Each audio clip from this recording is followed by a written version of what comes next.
আরে অনেকদিন পরে আমার স্পেশাল কাস্টমার এসেছে রে। ওই ওকে একটা ব্ল্যাক লেভেলের বোতল দে। না না মাসি লাগবে না, মাল খাওয়া ছেড়ে দিছি।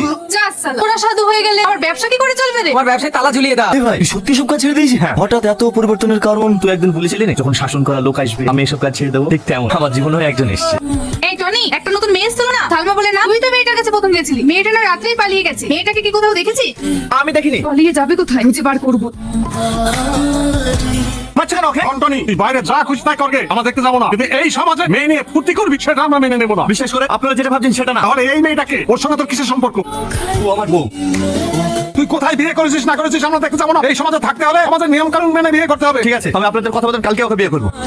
আজ আমার জন্য আপনার মান সম্মানের অনেক ক্ষতি হয়েছে। কে বলেছে আমার ক্ষতি হয়েছে? তুমি আসার পর আমার জীবনে অনেক পরিবর্তন এসেছে। তাই আমি চাই তুমি সারা জীবন এইভাবে আমার সঙ্গে থাকো। আমি তোমাকে কালকে বিয়ে করতে চাই, যদি তুমি রাজি থাকো।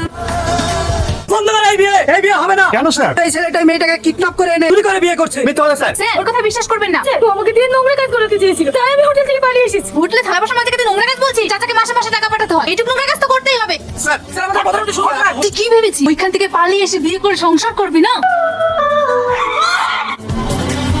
মেয়েটা মাথায় চোট পেয়েছে, তাই সাময়িকভাবে ওর স্মৃতিশক্তি হারিয়ে ফেলেছে। তোমার নাম কি? তোমার বাড়ি কোথায়? আমি জানি না, আমার কিছু মনে পড়ছে না।